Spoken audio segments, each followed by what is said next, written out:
천인이란 말이냐? 저도 단 한 번이라도 고운 옷 입고 귀한 아저씨처럼 보이고 싶어요. 세상 좋은 사람의 목소리로 피해 동기가 위험하다. 자, 그 계집을 어때? 엄마, 피가 부러졌다. 비구는 아직 시작도 되질 않았어.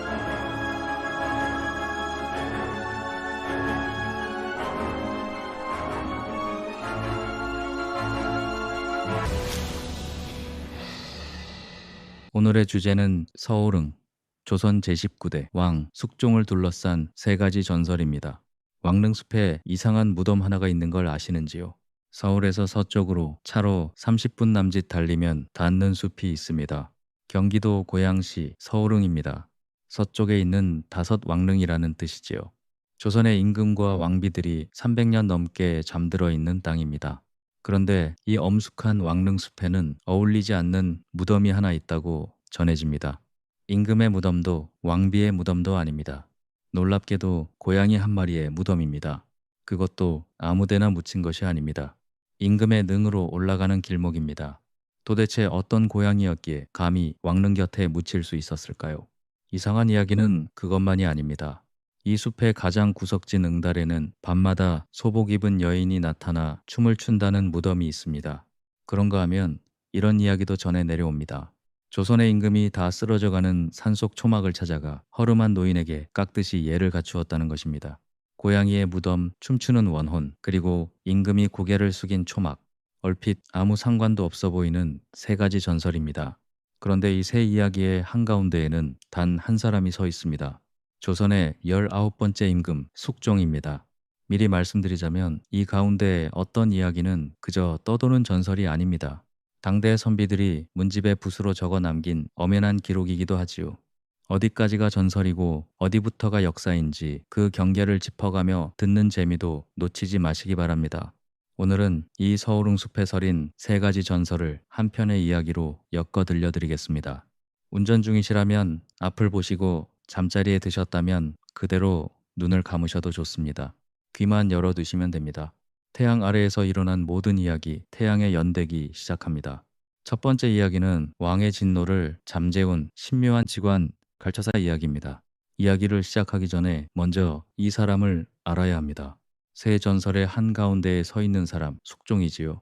도대체 어떤 임금이었을까요? 때는 1674년 8월입니다. 아버지 현종이 세상을 떠나고 14살 소년이 왕위에 오릅니다. 지금으로 치면 중학교 1학년 나이입니다. 보통 이런 어린 임금이 즉위하면 어머니나 할머니가 발을 들이우고 대신 정치를 합니다. 이것을 수렴청정이라고 하지요. 그런데 이 소년은 달랐습니다. 수렴청정을 받지 않았습니다. 즉위한 그날부터 제 손으로 직접 나라를 다스렸습니다. 어떻게 그럴 수 있었을까요? 정통성 때문입니다. 숙종은 왕비의 몸에서 맏아들로 태어나 원자가 되고 세자가 되고 임금이 되었습니다. 단 한 계단도 건너뛰지 않은 흠잡을 데 없는 혈통이었습니다. 조선 왕조 500년을 통틀어도 이만한 정통성을 가진 임금은 손에 꼽습니다. 누구도 그를 견제할 명분이 없었던 것입니다. 그리고 이 임금은 그 힘을 쓰는 법을 알았습니다. 재위 기간 동안 조정의 판을 통째로 갈아엎는 일을 3번이나 벌입니다. 1680년, 1689년, 1694년 역사는 이것을 환국이라 부릅니다.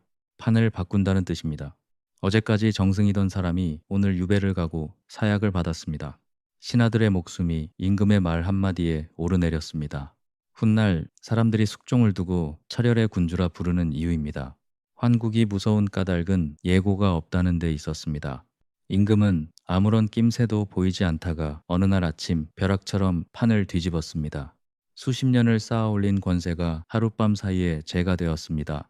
신하들은 임금의 눈빛 하나 말끝 하나에 목숨을 걸어야 했습니다. 누구도 내일을 장담할 수 없는 조정. 그것이 숙종이 다스린 조선이었습니다. 그런데 흥미로운 사실이 하나 있습니다. 이렇게 서슬퍼런 임금인데도 백성들 사이에서 숙종은 이상하리만치 친근한 임금으로 전해 내려온다는 점입니다. 밤이면 평복으로 갈아입고 몰래 골밖을 다니며 백성의 삶을 살폈다는 이야기 말입니다. 이런 미행 이야기가 유독 많이 붙어 다니는 임금이 바로 숙종입니다. 오늘 들려드릴 첫 번째 전설도 그 수많은 미행 이야기 가운데 하나입니다. 왜 하필 숙종이었을까요? 백성들 처지에서 한번 생각해 보십시오. 관리들의 횡포에 시달려도 하소연할 곳 없던 시절입니다. 그런 백성들에게 신하들을 벌벌 떨게 하는 무서운 임금은 오히려 희망이었습니다. 저 임금이 어느 날 밤 내 곁을 지나가다가 내 억울함을 알아봐 주지는 않을까. 그 간절한 바람이 수많은 미행 이야기를 낳았는지도 모릅니다.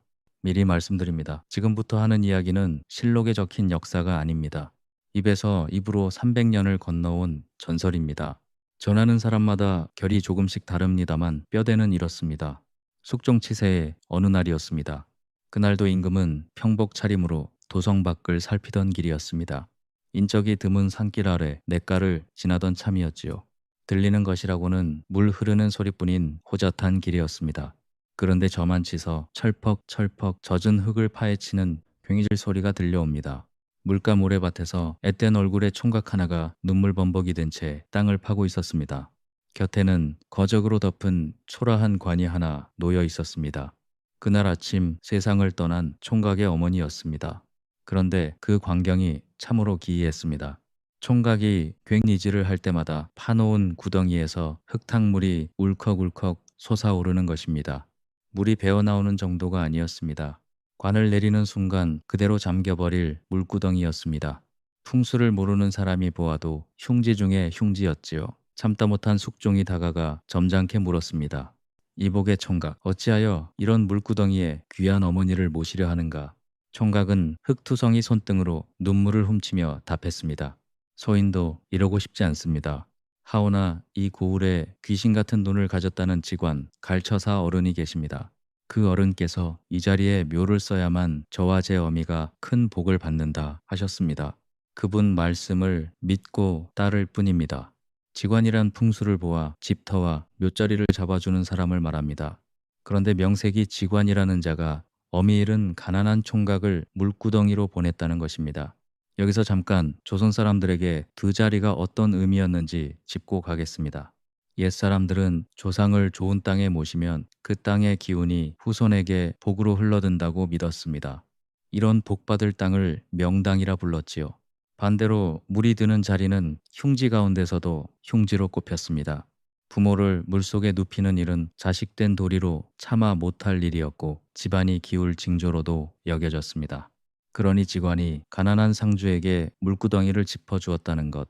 당시로서는 사람의 도리를 저버린 짓이나 다름없었습니다. 순간 숙종의 두 눈에 서늘한 분노가 서렸습니다. 하늘이 맡긴 백성을 속여먹는 사기꾼이라니.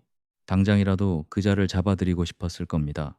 하지만 눈앞에는 장례조차 치르지 못해 우는 총각이 있었습니다. 그 효심이 가엾고 애처로워 숙종은 먼저 품에서 지필묵을 꺼냈습니다. 그리고 몇 자를 적어 총각의 손에 쥐어주었습니다. 이 종이를 들고 지금 곧장 수원관하로 가거라.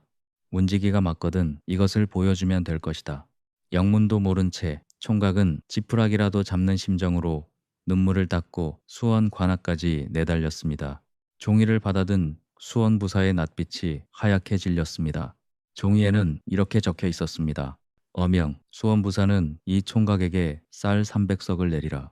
그리고 관아가 지닌 가장 좋은 땅에 그 어미를 후히 장사 지내게 하라. 쌀 300석이 어느 정도냐 하면 농사꾼 한 집안이 평생을 일해도 만져보기 어려운 재산입니다. 아침에 어머니를 잃고 알거지로 물가를 파던 총각이 해가 지기도 전에 부자가 되고 명당까지 얻은 것입니다. 총각은 그날로 어머니를 양지 바른 명당에 고이 모셨을 겁니다. 물구덩이 앞에서 흘리던 절망의 눈물이 하루 만에 감격의 눈물로 바뀐 것이지요. 하늘이 무심하지 않다는 말은 아마 이런 날을 두고 하는 말일 겁니다. 자, 총각은 그렇게 되었습니다. 그렇다면 이제 남은 것은 그 괘씸한 직관이었지요. 숙종은 수행원을 이끌고 갈처사가 산다는 산속 오막사리로 향했습니다.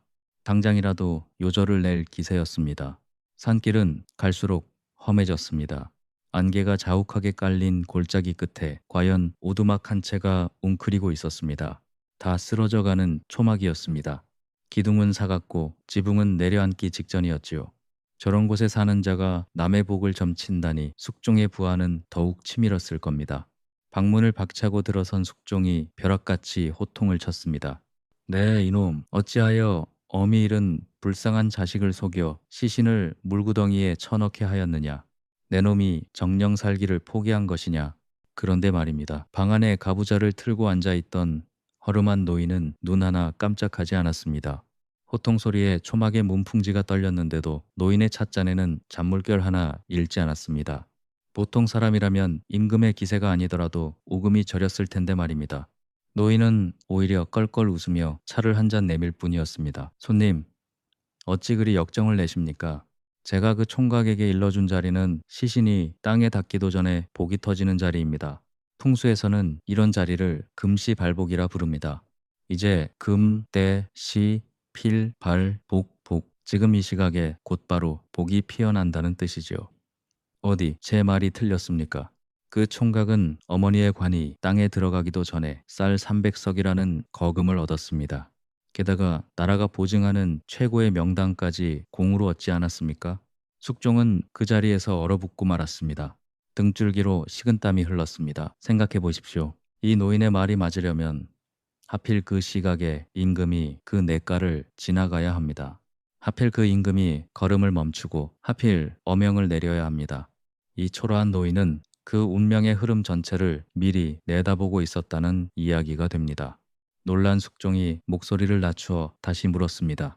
그토록 신통한 눈을 가졌으면서 어찌하여 그대는 이런 다 쓰러져가는 흉가에 궁색하게 사는 것인가? 그러자 갈처사는 빙그레 웃으며 이 전설에서 가장 유명한 한마디를 던집니다. 이 초막이 겉보기에는 누추해 보일지 모릅니다. 하오나 오늘 이 나라의 지존께서 친히 찾아오실 조선 팔도 제1의 길지이옵니다. 방 안에 침묵이 흘렀습니다. 노인은 이미 알고 있었던 것입니다. 눈앞의 손님이 누구인지를 말입니다. 이야기의 판본에 따라서는 이 대목이 조금 다르게 전해지기도 합니다. 갈처사가 낡은 책력을 꺼내 손가락으로 날을 짚어봅니다. 그러다 바로 오늘이 그날임을 깨닫고는 그제야 쏘스라치게 놀라 엎드려 절했다는 것이지요. 어느 쪽이든 결말은 같습니다. 철혈의 군주 숙종이 이 이름 없는 산속 노인에게 완전히 승복하고 만 것입니다.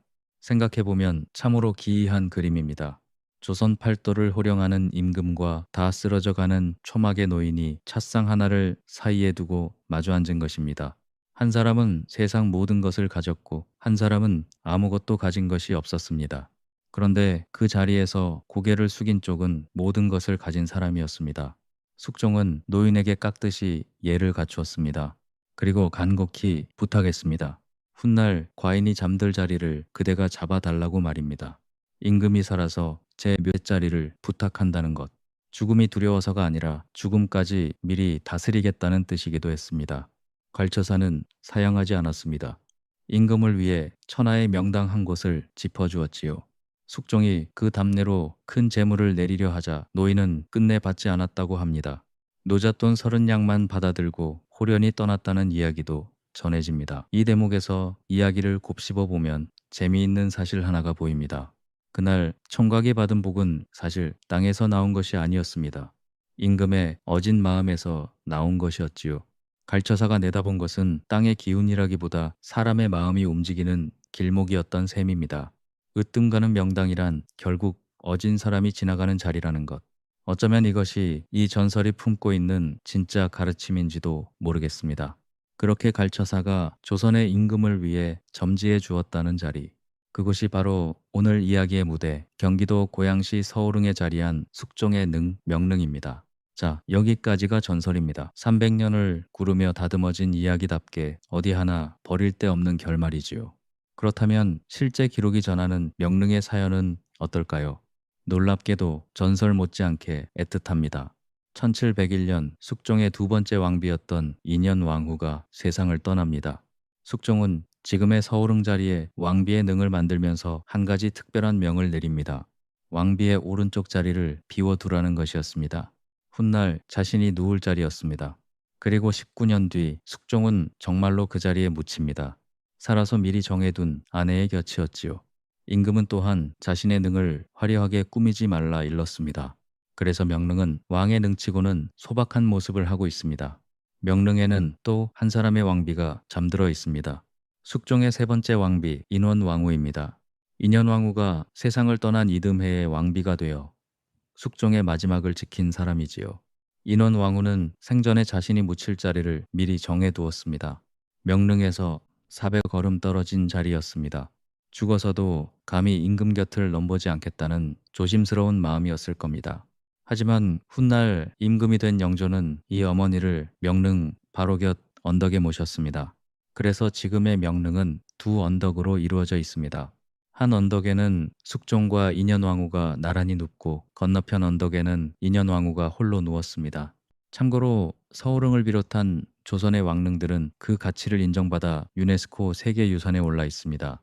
죽을 자리를 미리 정해둔 임금, 어쩌면 갈처사 전설은 그 사실 위에 백성들의 상상이 덧입혀져 태어난 이야기인지도 모르겠습니다. 땅의 기운을 읽는다는 것은 결국 사람의 마음을 읽는 일 아니겠습니까? 왕조차 고개를 숙이게 만든 갈처사의 지혜는 300년이 지난 지금도 우리에게 묻고 있는 듯합니다. 그대 인생의 진짜 명당은 어디인가 하고 말입니다. 그런데 여러분, 오프닝에서 드린 질문을 기억하실 겁니다. 바로 이 명릉으로 오르는 길목 어딘가에 작은 무덤이 하나 숨어 있다고 했지요. 임금의 능 곁에 묻힌 것은 사람이 아니었습니다. 고양이 한 마리였습니다. 그리고 이 이야기는 전설이 아니라 당대 선비들이 붓으로 직접 남긴 기록입니다. 이제 두 번째 이야기로 넘어가서 철혈 군주의 고독을 달랜 황금빛 고양이 이야기를 전해드리겠습니다. 서울흥 숲을 잠시 벗어나 다시 궁궐 안으로 들어가 보겠습니다. 때는 숙종 치세의 한복판입니다. 앞서 말씀드렸듯 숙종은 조정의 판을 3번이나 뒤집은 임금입니다. 그런데 판을 뒤집는 임금의 삶이란 어떤 것이었을까요? 화려했을까요? 저는 오히려 지독하게 외로웠으리라 생각합니다. 생각해 보십시오. 임금의 곁에는 수백 명의 신하와 여인들이 있었습니다. 하지만 그들은 모두 저마다의 계산을 품은 사람들이었습니다. 어느 당파에 설 것인가? 누구의 편에 붙어야 살아남는가? 임금 앞에서 웃는 얼굴 뒤로 모두가 주파나를 튕기고 있었습니다. 임금 역시 마찬가지였습니다. 어제 아꼈던 신하를 오늘 내쳐야 하는 것이 한국 정치였으니까요. 세상에서 가장 높은 자리는 세상에서 가장 믿을 사람이 없는 자리이기도 했습니다. 절대 권력은 절대 고독을 데리고 다니는 법입니다. 게다가 한국에 칼자루를 쥔 것은 임금 자신이었습니다. 어제까지 밤새워 국사를 논하던 신하를 오늘은 제 손으로 유배 보내야 했습니다. 아꼈던 사람일수록 내칠 때의 상처도 깊었을 겁니다.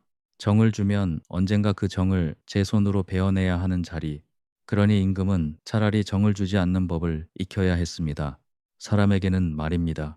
그런 숙종이 유일하게 경계심을 풀었던 상대가 있었습니다. 사람이 아니었습니다. 고양이였습니다. 이 대목에서 분명히 해둘 것이 있습니다. 지금부터 드리는 이야기는 떠도는 야사가 아닙니다. 숙종과 같은 시대를 살았던 선비들이 제 손으로 붓을 들어 문집에 남긴 기록입니다. 이하곤이라는 문인의 문집 두타초, 실학자 이익의 성호사설, 그리고 문인 김시민의 문집 동포집, 이렇게 여러 기록에 숙종의 고양이 이야기가 남아 있습니다. 조선의 임금 가운데 첫손에 꼽히는 애묘가 요즘 말로 하면 고양이 집사가 바로 숙종이었던 셈입니다. 생각해보면 놀라운 일입니다. 점잖은 선비들이 귀한 종이와 먹을 들여 임금의 고양이 이야기를 정성껏 적어 남겼다는 것 아닙니까?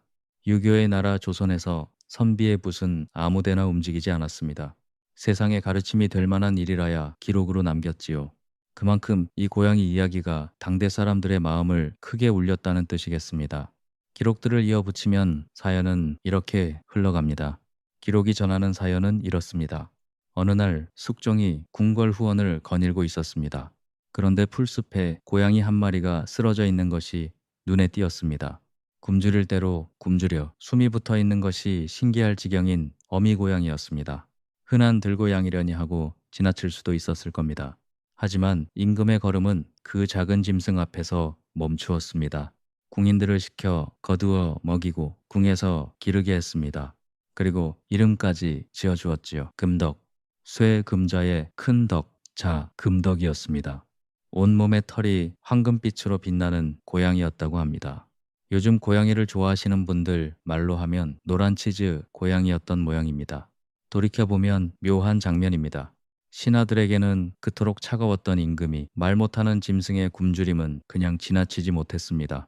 어쩌면 숙종은 알아보았는지도 모릅니다. 이 짐승만은 자신에게 아무것도 바라지 않는다는 것을 말입니다. 궁에서 몸을 추스른 금덕은 이윽고 새끼를 낳았습니다. 숙종은 그 새끼에게도 이름을 내렸습니다. 금손. 임금이 손수 이름을 지어준 궁궐의 고양이 모자였습니다. 그런데 어미 금덕은 오래 살지 못했습니다. 금덕이 죽자 숙종이 어떻게 했을까요?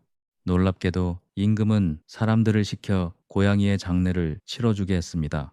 그리고 그 죽음을 애도하는 글까지 직접 지었습니다. 짐승 한 마리의 죽음에 만인지상의 임금이 몸소 붓을 든 것입니다. 환국 때마다 신하들에게 가차없이 사약을 내리던 바로 그 임금이 말입니다. 이 상반된 두 얼굴이 한 사람 안에 있었다는 것. 어쩌면 그것이 숙종이라는 임금을 이해하는 열쇠인지도 모릅니다. 어미를 잃은 금손은 이제 숙종의 곁을 지키는 유일한 고양이가 되었습니다. 그리고 임금의 사랑을 한 몸에 받았습니다. 기록에 따르면 금손은 궁궐 안에서 임금을 가까이 모시고 밥을 먹을 수 있는 단 하나뿐인 존재였다고 합니다. 임금과 겸상을 한 고양이라는 뜻입니다. 왕세자도 정승도 감히 누리지 못한 자리를 고양이 한 마리가 차지한 것입니다. 숙종은 수라를 들다가도 젓가락으로 손수 먹을 것을 집어 금손에게 먹였습니다. 정무를 볼 때도 곁에 두고 쓰다듬었습니다. 추운 밤이면 금손은 감히 임금의 자리인 용상 곁에서 몸을 웅크리고 잠들었다고 합니다. 신하들은 임금의 용상 근처에 다가서는 것만으로도 몸을 떨었는데 말입니다. 한번 상상해 보십시오. 깊은 밤 편전입니다. 사방은 고요하고 이따금 종이 넘기는 소리만 바스락거립니다. 촛불 아래에서 상소문을 읽는 임금, 그 무릎맡에는 황금빛 고양이가 몸을 말고 있습니다. 가르릉거리는 낮은 숨소리가 텅 빈 정각 안에 나직이 깔립니다. 여러분도 고양이와 살아보셨다면 아실 겁니다. 곁에 붙어 잠든 고양이의 온기가 사람의 마음을 얼마나 풀어놓는지 말입니다. 사람들은 서로를 죽고 죽이는 정쟁을 벌였지만 이 작은 짐승만은 아무런 계산 없이 임금의 곁을 지켰습니다. 임금이 서인이든 남인이든 고양이에게는 아무 상관이 없었으니까요. 어쩌면 숙종에게 금손은 궁궐 안에서 유일하게 정직한 존재였는지도 모르겠습니다. 그러나 영원한 것은 없는 법이지요. 이별의 날이 다가오고 있었습니다. 그런데 그 마지막이 오기 전에 금손에게 뜻밖의 일이 벌어집니다. 어느 날 금손이 임금께 올릴 고기를 훔쳐 먹었다는 누명을 쓴 것입니다. 임금과 겸상을 하던 고양이가 하루아침에 도둑으로 몰린 것이지요. 결국 금손은 궁인들 손에 궁궐 밖으로 내쳐지고 맙니다. 그리고 공교롭게도 그 무렵 임금의 병세가 깊어지고 있었습니다. 때는 1720년 여름입니다. 제위 46년, 당시까지 조선의 어느 임금보다도 오래 왕좌를 지킨 세월이었습니다.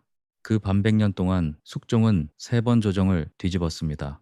2번 왕비를 먼저 떠나보냈고 한때 사랑했던 여인에게 죽음을 명했습니다. 그리고 그해 여름 숙종은 60의 나이로 눈을 감습니다. 14살에 홀로 옥자에 올랐던 소년이 반백년 가까이 조선을 쥐고 흔들다가 떠난 것입니다. 궁궐은 온통 곡소리로 가득 찼습니다. 반백년을 섬긴 임금을 잃은 신하들이 엎드려 울고 나라 전체가 상복을 입었습니다. 그런데 궁궐 밖으로 쫓겨나 있던 한 작은 생명이 그 누구보다 서럽게 울고 있었습니다. 바로 금손이었습니다. 임금이 선수 이름을 지어준 그 황금빛 고양이 말입니다. 기록은 이렇게 전합니다. 주인을 영영 잃었다는 것을 알게 된 그날부터 금손은 일절 음식을 입에 대지 않았습니다. 그리고 사흘 동안 슬피 울기만 했습니다. 밥그릇을 코앞에 놓아주어도 고개를 돌렸습니다. 금손이 좋아하던 것을 골라 내밀어도 소용이 없었습니다. 사람의 말을 알아듣기라도 하는 듯 고양이는 울음으로만 답했습니다. 이 소식이 한 사람의 귀에 들어갑니다. 숙종의 3번째 왕비이자 이제 막 왕대비가 된 인원왕후였습니다.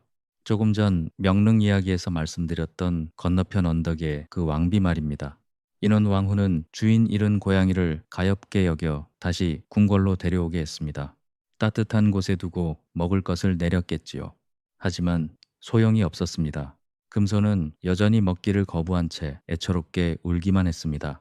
그렇게 슬피 울기를 수십일, 어느 날 금손은 싸늘하게 식은 채 발견됩니다. 발견된 장소가 어디였는지 아십니까? 빈전의 계단이었습니다. 빈전이란 임금의 관을 모셔둔 전각을 말합니다.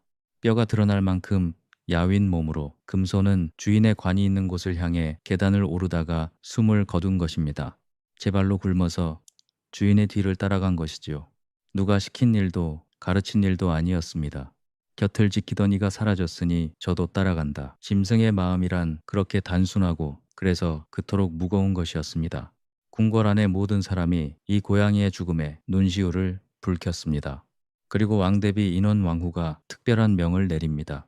이 고양이를 비단으로 고이 싸서 상간 마마께서 계신 명릉으로 가는 길 옆에 묻어주어라. 죽어서라도 주인의 곁을 지키게 하라는 뜻이었습니다. 그리하여 금손은 조선의 임금이 잠든 서울흥 명릉의 길목에 묻혔습니다. 오프닝에서 말씀드렸던 그 이상한 무덤, 왕릉숲의 고양이 무덤이 바로 이것입니다. 지금은 그 정확한 자리조차 알 수 없습니다. 하지만 이 사연만큼은 여러 선비들의 붓끝을 타고 300년을 살아남았습니다. 문인 김시민은 이 이야기를 금묘가라는 노래로 지어 남겼습니다. 금묘, 황금 고양이라는 뜻입니다.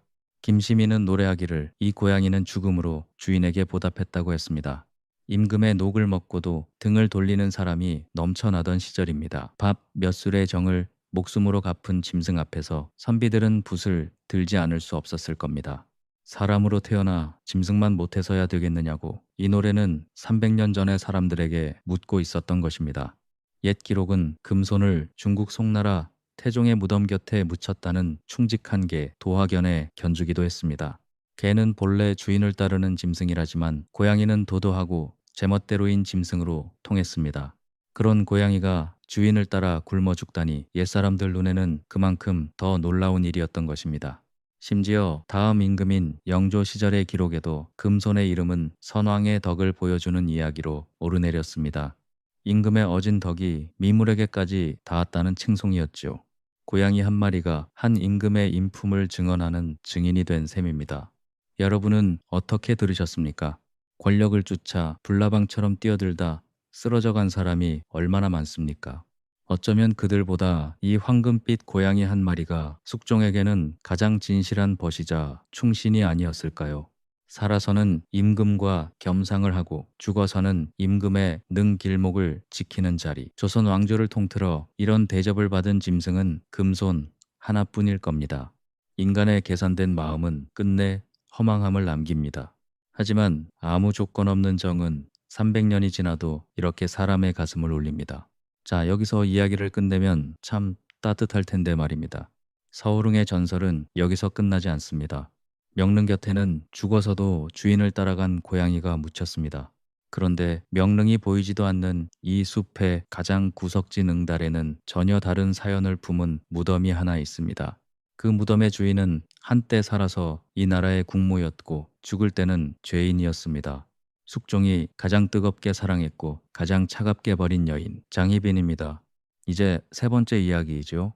달빛 아래 춤추는 원혼 대빈묘와 장희빈입니다.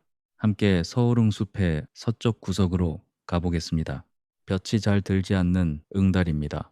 그곳에 무덤이 하나 있습니다. 나지막한 돌담이 봉분 하나를 둘러싸고 그 앞에 무늬 모양의 돌 인형 한 쌍이 마주보고 서 있습니다. 상석과 향로석, 돌기둥 몇 점이 차림의 전부인 단출한 무덤입니다. 임금과 왕비의 능들에 비하면 초라하다는 말이 절로 나오는 규모이지요. 무덤 앞 비석에는 14글자가 새겨져 있습니다. 유명 조선국 옥산부대빈 장씨 지묘. 조선의 옥산부대빈 장씨가 잠든 무덤이라는 뜻입니다. 사람들이 대빈묘라 부르는 장희빈의 무덤입니다. 여기서 잠깐 왕실 무덤의 등급을 짚고 가겠습니다. 조선 왕실의 무덤에는 세 가지 격이 있습니다. 임금과 왕비의 무덤은 능이라 부릅니다. 세자 부부나 임금을 낳은 부모의 무덤은 원이라 부릅니다. 그 밖의 왕족은 그냥 묘입니다. 장희빈은 한때 이 나라의 왕비였고 임금이 된 아들을 낳은 어머니였습니다. 그런데도 그녀의 무덤은 능도 원도 아닌 가장 낮은 등급의 묘입니다. 이 한 글자에 그녀의 파란만장한 일생이 통째로 담겨 있습니다. 왕비였던 사람이 어쩌다 가장 낮은 등급의 무덤에 눕게 되었을까요? 지금부터 그 사연을 처음부터 차근차근 따라가 보겠습니다. 장희빈, 본명은 장옥정으로 전해집니다.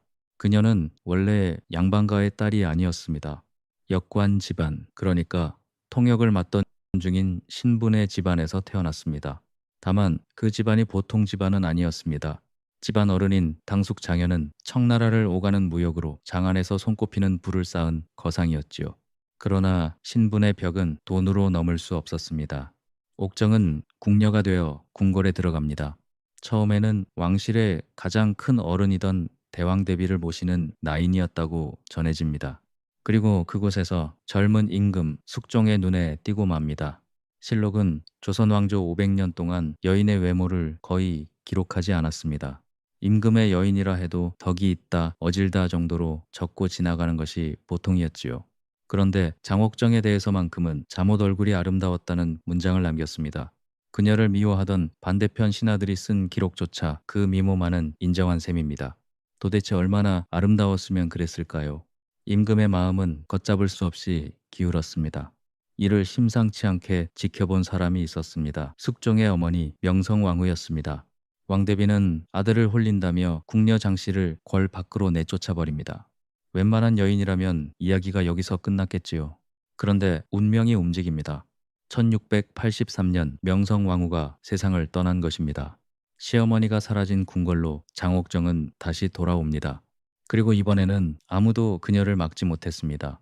돌아온 장씨는 1686년 수건이라는 후궁의 풍계를 받으며 정식으로 임금의 여인이 됩니다. 그리고 1688년 10월 마침내 아들을 낳습니다. 즉위한 지 14년 28 임금이 그토록 기다리던 첫 아들이었습니다. 첫 왕비 인경왕후는 어린 딸들만 남기고 일찍 세상을 떠났습니다. 두 번째 왕비 인현왕후는 오래도록 아이가 없었습니다. 왕실의 근심이 깊어가던 차에 후궁 장씨가 대를 이을 사내 아이를 안겨준 것입니다. 임금의 기쁨이 어떠했을지 짐작하고도 남습니다. 이 아이가 훗날의 경종입니다. 숙종은 태어난 지 석 달도 되지 않은 이 갓난아기를 곧바로 원자로 삼겠다고 선언합니다. 원자란 다음 왕위를 이을 맏아들이라는 뜻입니다. 갓난아기의 이름을 나라의 후계자 명부에 올려버리겠다는 것이었지요. 조정이 발칵 뒤집혔습니다.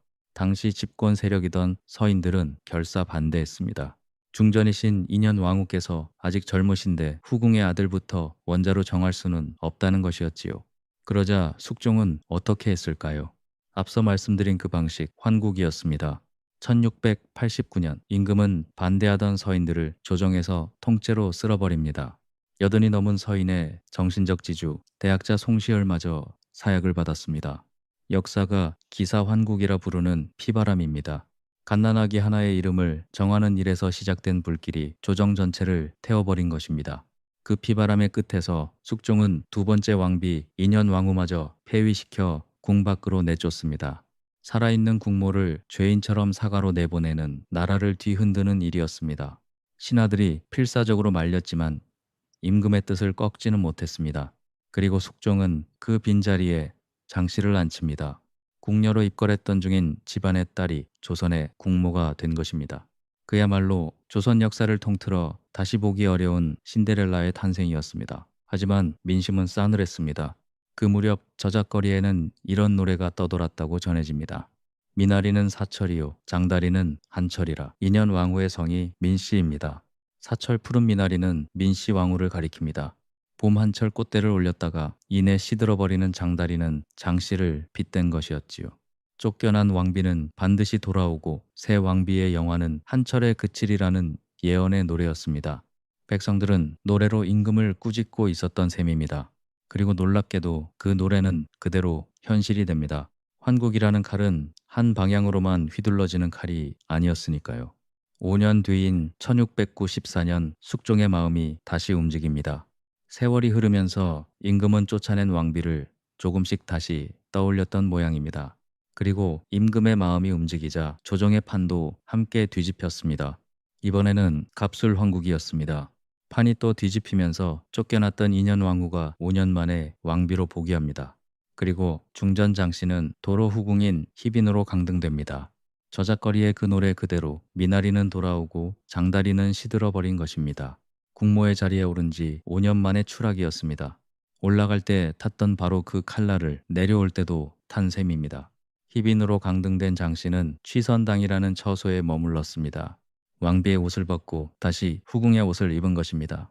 그녀의 마음이 어떠했을지는 짐작만 할 뿐입니다. 한번 국모의 자리에 앉아본 사람이 같은 궁궐 안에서 후궁으로 살아가는 심정 말입니다. 더구나 그 곁에는 자신이 낳은 아들이 세자로 자라고 있었습니다. 아들은 다음 임금이 될 몸인데 어미는 죄인처럼 움츠린 처지였습니다. 쥐선당의 7년은 그렇게 흘러갔습니다. 그리고 1701년 운명의 해가 옵니다.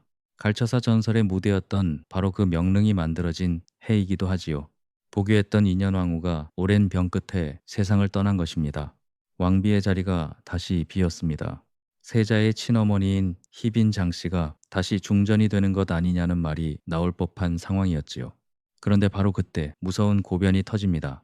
희빈 장씨가 취선당 안에 몰래 신당을 차려놓고 인현왕후가 죽기를 저주하는 굿을 해왔다는 것이었습니다. 조사가 시작되자 일은 걷잡을 수 없이 커졌습니다. 신당이 궁궐 안팎에 차려져 있었다는 진술이 나왔습니다. 저주에 쓰인 흉한 물건들이 대궐 곳곳에 묻혀 있었다는 말까지 쏟아졌습니다. 역사는 이 사건을 무고의 옥이라 부릅니다. 무당무자의 벌레고자 무속의 저주로 빚어진 옥사라는 뜻입니다. 이 옥사로 희빈의 오라비 장희재를 비롯한 주변 사람들까지 목숨을 잃었습니다. 한 집안이 통째로 무너진 것입니다. 숙종의 분노는 하늘을 찔렀습니다. 그리고 마침내 한때 그토록 사랑했던 여인에게 명을 내립니다. 스스로 목숨을 끊으라. 여기서 한 가지 바로잡고 갈 것이 있습니다. 우리는 드라마에서 장희빈이 사약을 뿌리치며 몸부림치다 최후를 맞는 장면을 수없이 보아왔습니다. 하지만 그것은 후대의 소설과 드라마가 그려낸 모습입니다. 나라의 공식 기록 어디에도 그런 장면은 나오지 않습니다. 실록은 다만 종사와 세자를 위해 스스로 목숨을 끊게 하라는 임금의 명이 있었다고 담담하게 적고 있습니다. 어느 쪽이든 결말은 같습니다. 43세 나이 조선을 뒤흔든 여인은 그렇게 임금의 명 한 줄에 세상을 떠났습니다. 그녀에게는 14살 난 아들이 있었습니다. 다음 보위를 이을 세자였지요. 공교롭게도 숙종 자신이 아버지를 여의고 왕위에 오른 나이도 14살이었습니다. 아버지는 14살에 임금이 되었고 아들은 14살에 어머니를 잃었습니다. 그리고 숙종은 여기서 멈추지 않았습니다. 장희빈이 죽은 뒤 임금은 나라의 법도를 하나 새로 세웁니다. 앞으로 후궁은 결코 왕비가 될 수 없다. 2번 다시 이런 일이 없도록 아예 길을 막아버린 것입니다. 이 법은 그대로 지켜져서 조선이 끝나는 날까지 후궁이 왕비 자리에 오르는 일은 다시 일어나지 않았습니다. 그런데 이 법이 훗날 누구의 발목을 잡았는지 아십니까? 바로 그녀의 아들이었습니다. 19년 뒤 숙종이 승하하고 세자가 왕위에 오릅니다. 조선의 20번째 임금 경종입니다. 임금이 된 아들은 당연히 어머니의 명예를 되찾아 드리고 싶었을 겁니다. 하지만 어머니를 왕비로 모시는 길은 아버지가 만들어 놓은 그 법에 가로막혀 있었습니다. 경종이 어머니께 올릴 수 있었던 가장 높은 이름이 옥산 부대빈이었습니다. 무덤 앞 비석의 그 이름, 대빈묘라는 이름은 그렇게 생겨난 것입니다. 몸이 약했던 경종은 그 한을 다 풀지 못한 채 재위 4년 만에 세상을 떠났습니다. 그런데 여기서 이 이야기의 진짜 반전이 시작됩니다. 지금 장희빈의 무덤은 서울흥에 있다고 말씀드렸지요. 숙종의 명릉과 같은 숲입니다. 그런데 사실 이 무덤은 원래 서울흥에 있지 않았습니다. 장희빈이 처음 묻힌 곳은 지금의 경기도 구리 땅인 양주 인장리였습니다. 그런데 17년이 지난 1719년 그 자리가 불길하다는 말이 나옵니다. 공교롭게도 살아있었다면 그녀가 환갑을 맞았을 해였습니다. 무덤은 지금의 경기도 광주 땅인 진해촌으로 옮겨집니다. 죽어서도 편히 눕지 못하고 이사를 한 것입니다. 그리고 세월이 흘러 조선이 망하고 현대가 됩니다. 1969년 무덤이 있던 광주 일대에 개발의 물결이 밀어닥칩니다. 무덤 자리로 길이 지나가게 된 것입니다. 왕조가 살아있었다면 감히 상상도 못할 일이지만 이제 그녀의 무덤을 지켜줄 왕조는 없었습니다. 자칫 무덤 자체가 사라질 판이었습니다. 결국 나라에서는 장희빈의 무덤을 왕실 묘역인 서울흥 경내로 옮기기로 결정합니다. 그렇게 1969년 장희빈은 세상을 떠난 지 268년 만에 서울흥으로 들어왔습니다. 세 번째 자리이자 마지막 안식이었습니다. 숙종이 잠든 바로 그 숲입니다. 살아서 그토록 붙잡으려 했던 임금의 곁이었습니다. 그 곁으로 죽은 지 300년이 다 되어서야 그것도 불도저에 떠밀리듯 돌아온 것입니다. 역사의 아이러니라는 말로도 부족한 사연입니다. 하지만 곁이라고 하기에는 그 자리가 너무나 서글픕니다. 명릉에는 숙종과 인현황후가 나란히 누워 있습니다. 살아서 장희빈에게 밀려 쫓겨났던 바로 그 인현왕후 말입니다. 죽어서는 임금과 한 언덕에 어깨를 맞대고 있는 것입니다. 반면 장희빈의 대비면은 명릉이 보이지도 않는 구석 응달에 홀로 등을 돌린 듯 앉아 있습니다. 같은 수반에 있어도 두 무덤 사이에는 건널 수 없는 강이 흐르는 셈입니다. 살아서의 승부는 장희빈이 이긴 순간도 있었습니다. 왕비의 자리도 임금의 마음도 한때는 분명 그녀의 것이었으니까요. 하지만 300년이 지난 지금 두 사람이 누운 자리는 이토록 갈렸습니다. 그래서일까요? 서울흥 인근에는 오래전부터 이런 이야기가 입에서 입으로 전해 내려옵니다. 비가 추적추적 내리는 밤이나 달빛이 유난히 시린 자정 무렵입니다. 그런 밤이면 대빈묘 앞에 소복을 입은 여인이 나타난다는 것입니다. 하얀 소복자락을 늘어뜨린 여인은 무덤 앞에서 천천히 팔을 들어 올립니다. 그리고 한 서린 몸짓으로 슬프고도 기이한 춤을 춘다고 합니다. 바람도 없는데 소매자락이 흔들리고 새벽닭이 울면 연기처럼 사라진다는 것이지요. 낮에 보면 그저 볕 안 드는 조용한 무덤일 뿐인데 밤이 되면 이야기가 완전히 달라집니다. 물론 공식 기록에는 없는 괴담에 가까운 구전입니다. 믿고 안 믿고는 듣는 분의 몫입니다. 다만 사람들은 이 춤을 두고 이렇게 풀이했습니다. 죽어서라도 임금 곁으로 가고 싶으나 죄인의 몸이라 감히 다가가지 못한다. 그 여인의 절망이 밤마다 춤이 되어 터져 나오는 것이라고 말입니다. 그런데 이 서글픈 괴담이 현대에 들어 아주 뜻밖의 방향으로 바뀝니다. 언젠가부터 젊은 사람들, 특히 20대와 30대 여성들 사이에 이런 소문이 돌기 시작한 것입니다. 대빈묘에 찾아가 정성껏 참배하면 장희빈이 그 기운을 나누어 주어 애인이 생긴다는 것입니다. 생각해보면 그럴듯한 이야기입니다. 중인의 딸로 태어나 임금의 마음을 통째로 사로잡고 국모까지 되었던 여인 아닙니까? 그 매력과 집념의 기운을 받겠다는 것이지요. 젊은이들은 무덤 앞에 찾아와 간절히 소원을 말하고 공손히 절을 올렸습니다. 더러는 그 자리에서 춤까지 추었다고 합니다. 밤마다 춤춘다는 원혼의 무덤 앞에서 산 사람들이 마주 춤을 춘 셈입니다. 이 소문은 2000년대 후반에 한때 크게 유행했습니다. 지금도 대비묘 앞에는 소원을 품은 발길이 심심찮게 이어진다고 전해집니다. 300년 전 백성들이 노래로 저주하던 여인에게 이제는 후손들이 사랑을 빌러오는 셈입니다. 참 묘한 일입니다. 밤마다 하늘 풀지 못해 춤을 춘다던 원혼 아닙니까? 그 원혼이 300년이 지나서는 사람들의 소원을 들어주는 수호신처럼 여겨지고 있으니 말입니다. 두려움의 대상이 위로의 대상으로 바뀐 것입니다. 어쩌면 세월이란 가장 모진 원한마저 이렇게 둥글게 깎아내는 물길인지도 모르겠습니다. 자, 이제 서울흥 숲을 한 바퀴 돌아 나온 셈입니다. 처음에 던졌던 세 가지 수수께끼 기억나시는지요? 왕릉 길목의 고양이 무덤, 밤마다 춤춘다는 원혼, 그리고 임금이 고개를 숙인 초막. 오늘 우리는 그 세 가지 전설을 모두 만났습니다. 물구덩이 속에서 하늘의 이치를 꿰뚫어보고 왕의 고개마저 숙이게 했던 지관 갈처사, 아무 계산 없이 임금의 곁을 지키다 굶어서 주인의 뒤를 따라간 고양이 금손, 그리고 가장 높은 곳까지 올랐다가 가장 낮은 무덤으로 내려온 여인 장희빈.